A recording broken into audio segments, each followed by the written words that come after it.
you have a question? Yes, I do have a question. It's Pat Phillips. Do you feel that there is a chance, and this obviously is based on not only what you learned there, but what's happened since then, do you feel that there is a chance for Iraq to basically become, you feel it ought to be, in terms of women, in terms of the government, in terms of the economy? What is your view on the future of Iraq? Maybe I'm too naive, but I would spend every day with Iraqi women. So I really am optimistic that given the right situations, they want freedom. I don't know about democracy. I mean, I don't think that we should or can define democracy for other people. But I do know that they are so tired of war, they're so tired of oppression, they're so tired of being poor, and they're so tired of worrying whether they're kiss their kids goodbye in the morning and whether they're going to see them at night, that they want freedom, and I think that they will get freedom. I think it's still 5 years away, unfortunately, but I do think they want freedom. I truly do. I was so fortunate. On Monday, I was invited to this luncheon by two Iraqi women I met at a breakfast. And so they invited me to their home on Monday for lunch, and it was the most incredible lunch. There was a woman from Pakistan, a woman from Iran, 3 women from Iraq. These were all young women. 1 woman from Yemen. And the conversation was just so... Oh, and 1 woman who was married to a Saudi Arabian, and who was... who had lived in Saudi Arabia for 15 years and survived it, which was amazing to me. And the conversation was so fascinating.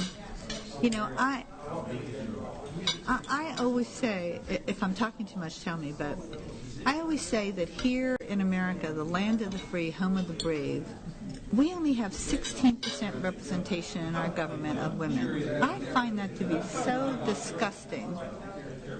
Even in Iraq today, we have 25% women. Women are 25% of the Iraqi parliament. Really? Yes. In Cuba, they're 36%. In Ghana, they're 50%. I mean, in Liberia, it's a woman president. We are number 67, I think, on the list. I mean, I find that to be so disgusting that it is unbelievable to me. So it's disgusting. I'm going to change the topic a little bit. I assume you're a single woman. What do you do for a social life inside the green zone with big guys and big guns? Well, there isn't much to do. We work literally from 8 o'clock in the morning till 10 o'clock at night. We usually work a minimum of 11 hours a day. You have a break for lunch. You don't really have any sort of coffee breaks, but I mean, you take a walk around the building. You can't go anywhere. I mean, even to go outside of my building to the mess hall, I would have to put on a 40-pound flak jacket, a 9-pound helmet, in heat that was, 135. It was pretty darn hot. And in the winter, it's cold and dirty and damp and muddy. Mud everywhere. I've never seen as much mud in my whole life. So, we didn't, the palace, the State Department had occasional movies at the palace. You could walk up to the palace and see a movie. They were all, old movies. Occasionally on Thursday night, various little groups would get together, and I had a little group that we got together behind the palace, and we had this huge bonfire, so we'd all collect wood during the week, and one of the guys made this round big barrel, and we'd have a bonfire every Thursday night, and people would bring potato chips and whatever we could get from the PX that week, and we'd just socialize for 3 or 4 hours, 5 hours, and then And then on Friday mornings was our morning off, and then I would go fly fishing every Friday morning in the Tigris River, which I thought was really cool. Yeah, that's amazing. Yeah. I've been a fly fisher all my life, and the first day when I crossed the Tigris River, I said, I am going to fly fish that river. What do you catch in the Tigris River? Carp and a fish called shubut. I don't know what the shubut was, but it's a... but I never ate them, of course. I mean, I either tossed them back, or sometimes the Iraqis would want them. And but I fly fished every Friday morning. It sort of gave me a sense of doing something, There were actually bodies of water where you could actually fly fish?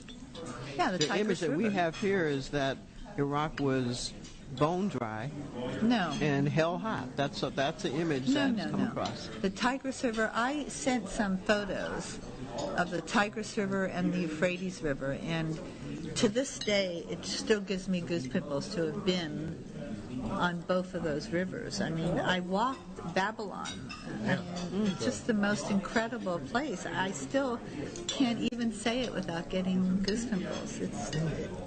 Iraq is a beautiful country. It is so beautiful. It really is. In the old days, Iraq was Paris of the Middle East. That's where the Europeans and other people in the Middle East, they vacationed there. They had my friend's mother, who she's probably younger than me. I would bet you Sabria is maybe 50, 55. And she would tell me stories of these wonderful, and I could see remnants of these restaurants along the river with the lights, just like we do here. And people would sit out on the patio and they'd, have their evenings. There's not much drinking, alcohol. There is some, but their Thursday nights were their party nights where people would go and mix and mingle, and just like we do here on Friday nights. It must have been a beautiful place. I saw some beautiful, flying from Baghdad to Babel in the sort of the southeast, in a helicopter, a Polish helicopter actually. I saw more palm trees than I could ever imagine in my life. So millions of palm trees that are beautiful and incredible. It was so gorgeous. I sent that photo back to Don Bren, who, the Irvine Company, who owns more than half of Orange County, and he loves palm trees. And I sent that back there. I said, did you know all these palm trees were in Baghdad? And just beautiful. Iraq is a beautiful place.